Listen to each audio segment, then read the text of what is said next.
Heidi. Hi, how are you? We're a little early, aren't we? I saw that you popped into the meeting, so I thought I'd join you. Oh, great. Perfect. Yeah, I just ended a different one and I thought, you know what? I'm going to pop right over. I know who you're talking to. You were talking to Tony Toscano in Salt Lake, weren't you?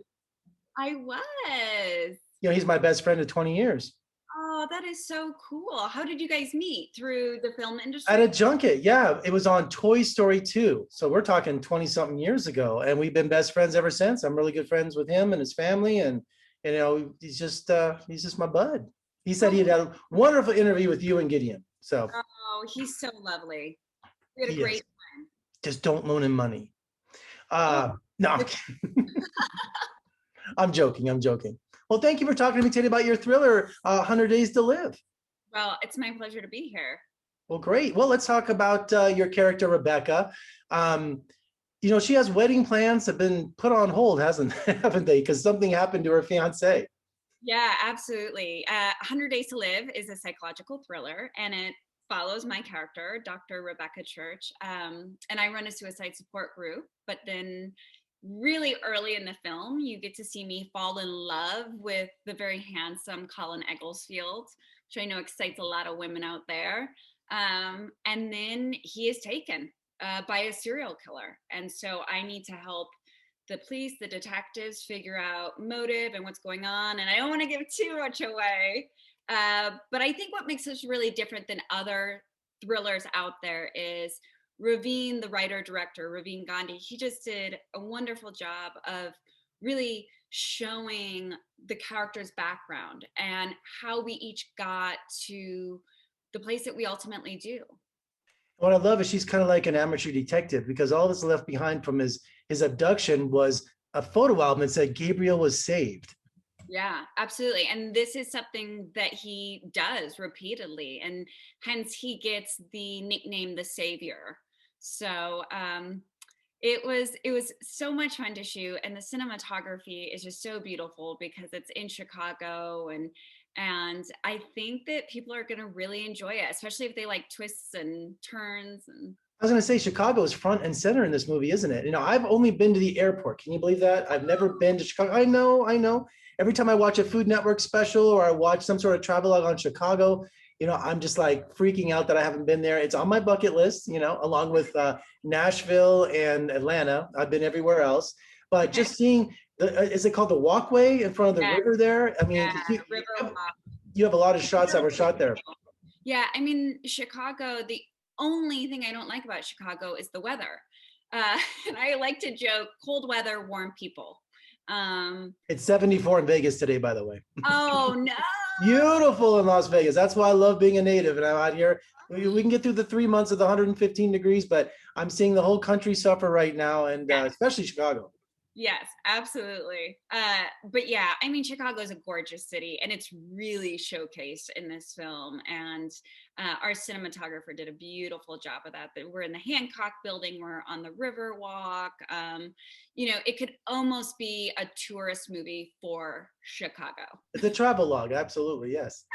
As an actress and with a movie that's so intense like this, how do you prepare yourself for those emotional scenes? Is it something that the director allows you to either do it his way and then your way, or do you discuss it, or just kind of he likes it raw the first time it happens? That I have to tell you why it was so splendid to work with Raveen Gandhi was he was just so open to whatever I needed to get where I needed to be. And so by the end, I felt so safe with him that he could read the other lines and they would just take me there. It was something about our connection. And yeah, I mean, I'm very big about give it from the very first shot.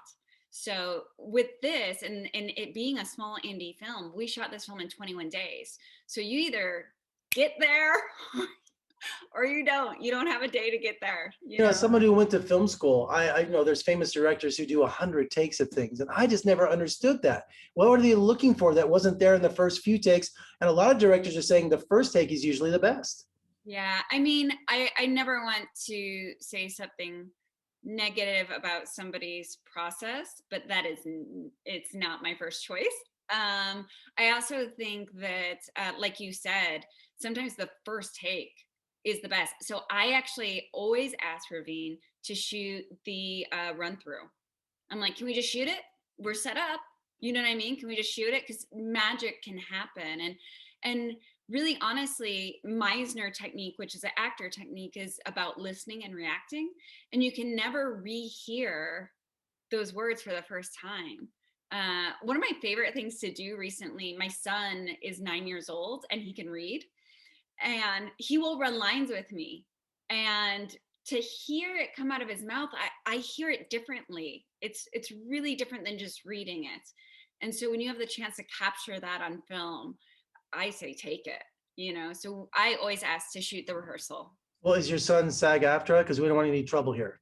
No, I am trying to push that away as much as I can. Well, it sounds like you have a lot of great confidence in Raveen, as I say his name. Raveen, yeah, you did great. This is his first feature, you know, so where's there somewhere in the back of your mind like, oh my gosh, I'm dealing with a guy who's shooting his first movie, Absolutely. you know, and then all of a sudden he just blew you away, right? Well, yeah, absolutely. I mean, that's perfectly put. So before we started shooting, I remember talking to my agents on the phone and saying, you know, this either could be a dream come true. It's my first chance to be the lead of a film in a very dramatic role and try to showcase myself. Or this could be a complete nightmare, because he had never, we'll hold for ambulance. No, he had never done this before. And I have to tell you, he just knocked it out of the park. We made our day, which means we didn't go overtime every day except one day. I mean, he was so patient. I never saw him lose his cool. I mean, it's kind of hard to know Raveen and not put him on pedestal. I think it's very easy to judge him and be like, oh, the CEO makes a film, good for him because he has this money. That's not the true story. The true story is Raveen did not come from money. Raveen's family came, they worked hard, they invested their money back, they worked hard, they kept working hard, and that's why they have what they have. He's following his dream. That's what I love. He's following his dream. Absolutely. So it was really, truly a pleasure working with him. Well, Heidi, congratulations on your big debut here in an incredible thriller. And I know. We were on Apple on Tuesday. Yes. And we were listed at 138, and today we're number 17 on the trending videos. And honestly, that's all thanks to you, and that's the people. And this is kind of a David and Goliath story. We are not a big budget film. So if we get success, it's the people's success too. And word of mouth, you know. Absolutely. Yeah. That's kind of advertising. Yeah. So, well, congratulations. And I know I'm getting out the word. And thank you. Let's talk again soon. I would love that. Thanks so much.